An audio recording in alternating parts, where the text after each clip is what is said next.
আমি বাংলায় গান গাই। মারা গেছেন বরেণ্য গীতিকার, সুরকার ও সঙ্গীত শিল্পী প্রতুল মুখোপাধ্যায়। ৮৩ বছর বয়সী এই সঙ্গীত শিল্পী মৃত্যুর আগে গুরুতর অসুস্থ হয়ে কলকাতার SSKM হাসপাতালের আইসিইউতে চিকিৎসাধীন ছিলেন। কবি বঙ্গলচরণ চট্টোপাধ্যায়ের আমি ধান কাটার গান গাই কবিতা দিয়ে শুরু। নিজেও গান লিখতেন, তবে ছিল না কোনো প্রথাগত সঙ্গীত শিক্ষা। নিজের হৃদয় নিঃসৃত আবেগকেই সুর ও কথার মেলবন্ধনে বেঁধে ফেলতে শিখেছিলেন। আজীবন প্রতুল নিজের হৃদয়ে জ্বালিয়ে রেখেছিলেন গানের প্রদীপ। হাসপাতালের বিছানায় শুয়েও চিকিৎসকদের আমি বাংলার গান গাই শোনাতেন তিনি।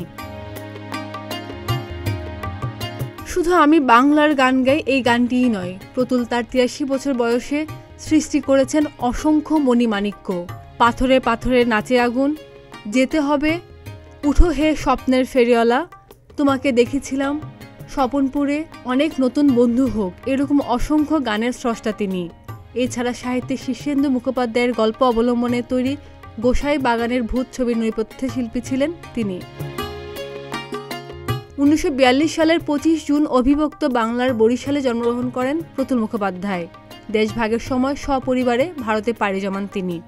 বাবা ছিলেন সরকারি স্কুলের শিক্ষক। ছোট থেকে গান লিখে তাতে সুর দিয়ে গাওয়ার ঝোঁক ছিল এই গুণী শিল্পীর। তার অনেক সৃষ্টির মধ্যে আমি বাংলার গান গায়ে গানটি বিশেষভাবে সমাদৃত।